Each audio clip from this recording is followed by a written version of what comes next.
তো এখন আছি ময়মনসিংহের ভালুকার পরে। এই রাস্তাটা এমনিতে একটু ডাকাত প্রবণ এরিয়া, প্রায় টাইমেই এই রাস্তাটাতে ডাকাতি হয়। তো রাত বাজে এখন 12টা, তো একটু ভয় কাজ করতেছে, বাট আবার ভাবতেছে যে না, সমস্যা নাই,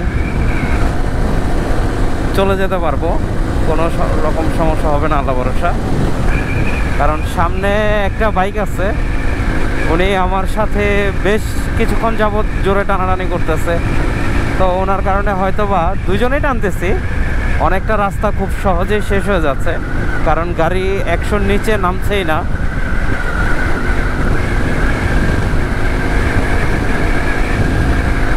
তবে এরকম ট্যুরে দু একজন এমন রাইডার যদি মিলে যায়, তাহলে সে রাস্তা আসলে খুব দ্রুতই শেষ হয়ে যায়।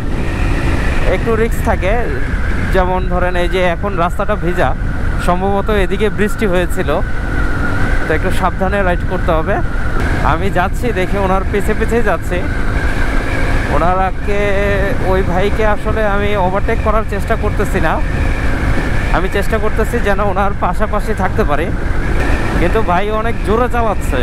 ওনার যে ফগ লাইটগুলো আছে, মোটামুটি আমি যেটা দেখলাম বেশ আলো, বাট আমার বাইকে ফগ লাইট নাই, আমি খুলে ফেলছি রিসেন্টলি।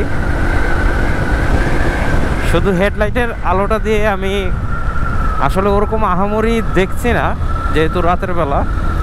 আর রাতের বেলা যদি আপনি ঠিকঠাক মতো না দেখেন, তাহলে জোরে রাইড করাও আসলে ঠিক না। এরপর আরেকটা এরিয়া আছে, সেটা হচ্ছে ত্রিশাল থেকে মধুপুর। এই যে দেখছেন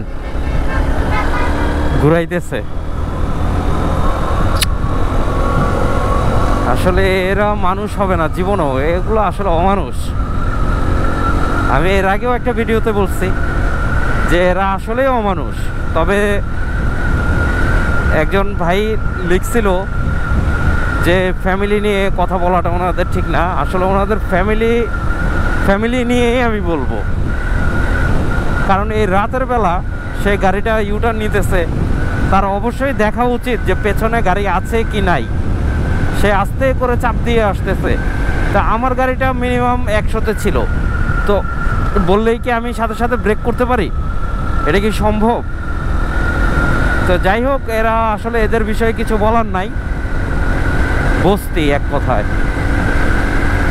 আর আপনি একটা জিনিস খেয়াল করবেন, অশিক্ষিত মানুষকে যদি আপনি ড্রাইভিং লাইসেন্স দিয়ে দেন, যারা রাস্তার যে বিভিন্ন সাইনগুলো লেখা থাকে এগুলো পড়তে পারে না, এগুলো সম্পর্কে বোঝে না, আপনি তাদের হাতে ড্রাইভিং লাইসেন্স দিয়ে দিতেছেন, বড় বড় গাড়ি দিয়ে দিতেছেন, তো অ্যাক্সিডেন্ট তো হবেই।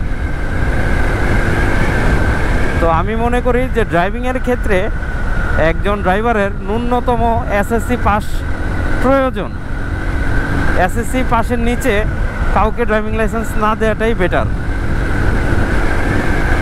এইখানেও আবার অনেক হেটার্স আবার অনেক কথা বলবেন, তা আসলে বললে আমার কিছু যায় আসে না, আমার যেটা মনে হলো আমি সেটাই বললাম।